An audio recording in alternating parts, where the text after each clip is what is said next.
విశాఖ సముద్ర తీరంలో గల్లంతైన మత్స్యకారుల బోటు బోల్తా పడింది. 6 మత్స్యకారులు గల్లంతి కాగా ఒక్క మత్స్యకారుడు మాత్రం సురక్షితంగా బయటపడ్డాడు. చిన్న అనే మత్స్యకారుడు చైనా కార్గో షిప్ కి చిక్కడంతో ప్రాణాలు దక్కించుకున్నాడు. గల్లంతైన 6 కోసం ప్రస్తుతం గాలింపు కొనసాగుతోంది. ఇదిలా ఉంటే విశాఖ ఫిషింగ్ హార్బర్ దగ్గర మత్స్యకారుల కుటుంబాలు ఆందోళనకు దిగాయి. గాలింపు చర్యల విషయంలో అధికారులు నిర్లక్ష్యం చూపిస్తున్నారంటూ మండిపడుతున్నారు. నిన్న మధ్యాహ్నం తర్వాత మత్స్యకారులు గల్లంతయ్యారని చెప్పినప్పటికీ సహాయక చర్యలు ముమ్మరం చేయలేకపోతున్నారని ఆరోపించారు.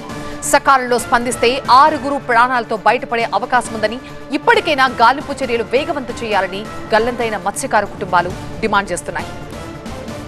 విశాఖ ఫిషింగ్ హార్బర్ దగ్గర మత్స్యకారుల కుటుంబాల ఆందోళన గురించి మా సీనియర్ కరెస్పాండెంట్ ఖాద్యా మరింత సమాచారం అందిస్తారు. సముద్రంలో వేటకు వెళ్లిన మత్స్యకారుల్లో 6 జాడ ఇప్పటికీ కనిపించకపోవడంతో వాళ్ళ కుటుంబాలు తల్లడిల్లిపోతున్నాయి. ఫిషరీస్ జేడీ కార్యాలయం ఎదుట బైఠాయించి తమ వారి ఆచూకీ తెలపాలంటూ అధికారులకు వేడుకుంటున్నారు. వీరందరూ కూడా ఆ మత్స్యకారులకు సంబంధించిన కుటుంబాలు. వీరిలో 5 ఒకే కుటుంబం చెందినవారు, మరొకరు భీములకి చెందిన మత్స్యకారులు ఉన్నారు.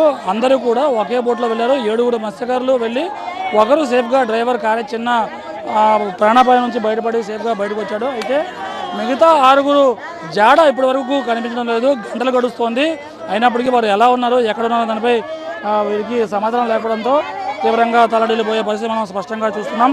అందరిలో ఒక్కొక్కరిలో ఒక్కొక్క ఆవేదన కనిపిస్తుంది. ఎవరమ్మా మీ వాళ్ళు? ఎవరు? మా ఆయన చేతుడు, మా కొడుకు చిన్న. నిన్న 2:30 ఫోన్ చేశారు సార్. 2:30 ఫోన్ చేసి 6 గంటలు వస్తామన్నారు.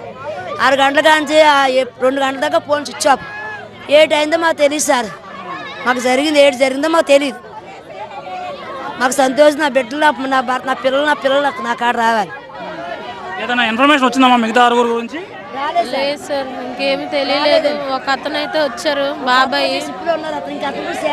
ఇంక అతను కూడా రాలేదు ఇంటి వరకు.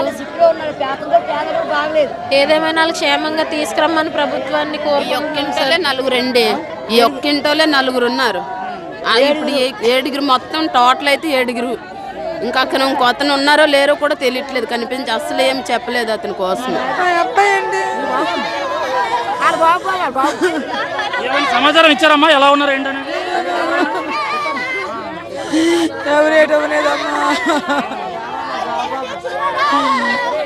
మీ వాళ్ళు ఎవరమ్మా? మా మాడ ముద్దు బాగుండా 4-10 మంది పెంచుతాడు. మనడు బాబాయ్, మా ముగ్గే తిరిపాడు బాబోయ్, మమ్మల్ని ముగ్గే తిరిపాడవా కొండోడు. వీళ్ళ ఆవేదన అంతా ఇంత కాదు, అందరూ కూడా ఒకటే ఆవేదన. వేటకు వెళ్ళిన మత్స్యకారులంతా ఇప్పుడు జాడ కనిపించడం లేదు. దాదాపుగా 6 మత్స్యకారులు ఇప్పటికి కూడా ఆచూకీ లేకపోవడంతో ఆందోళన చెందే పరిస్థితి. చెప్పండి, మీరు ఏమంటారు? ఎటువంటి సమాచారం అందుతోంది? ఒకరైతే సేఫ్గా ఉన్నారు, ఏమంటారు? ఒకరి కోసం ఇన్ఫర్మేషన్, అది కూడా మా బోటులో ఉన్నటువంటి మా మత్స్యకారుల ద్వారా తెలిసింది తప్ప రాష్ట్ర ప్రభుత్వం నుంచి మాకైతే సమాచారం లేదండి. ఇప్పటివరకు కూడా అధికార యంత్రాంగం కూడా మాకు ఎటువంటి సమాచారం ఇన్ఫర్మేషన్ కూడా ఇవ్వలేదు. అందువల్ల ఇంత ఆవేదన చెందుతున్నాము. మరి ముఖ్యమంత్రి గారు దీని మీద ప్రత్యేకంగా దృష్టి సాధించాలని చెప్పి పేద మత్స్యకారులు అంటే వాళ్ళకి ఏమీ తెలియదు. ప్రభుత్వమే ఆదుకోవాల్సిన బాధ్యత ప్రభుత్వం పైన ఉంది. 3 గంటల తర్వాత నుంచి ఫోన్ స్విచ్ ఆఫ్ అయిపోవడము.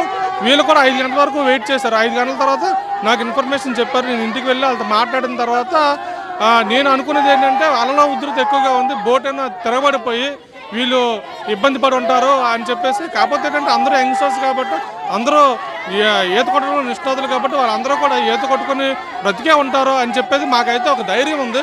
మేమైతే ధైర్యం కోల్పోలేదు. కాకపోతే ఈ రెస్క్యూ ఆపరేషన్ అనేది కొంచెం ముమ్మరంగా చేసి కోస్ట్ గార్డ్ కావచ్చు, ఇండియన్ నేవీ కావచ్చు, ఒక హెలికాప్టర్ చాపర్స్ పెట్టి వెతికిస్తే ఖచ్చితంగా వీళ్ళందరినీ రెస్క్యూ చేయాలి. ఎవరైతే ఈ 6 మత్స్యకారులు గల్లంతారో ఇంకా సేఫ్గానే ఉంటారనే నమ్మకం వీళ్ళు ఇంకా కొనసాగుతుంది. గాలింపు చర్యలు ముమ్మరం చేస్తే వాళ్ళు తిరిగి సేఫ్గా వస్తారనే విషయాన్ని మీరు చెబుతున్నారు. అయితే ప్రభుత్వ అధికారులు స్పందించి గాలింపు చర్యలు వేగవంతం చేసి తమ వారి ఆచూకీ జాడ తెలపాలని వీరంతా కూడా కోరుతున్నారు. కెమెరా పర్సన్ బాబుతో కాజా TV9 విశాఖపట్నం.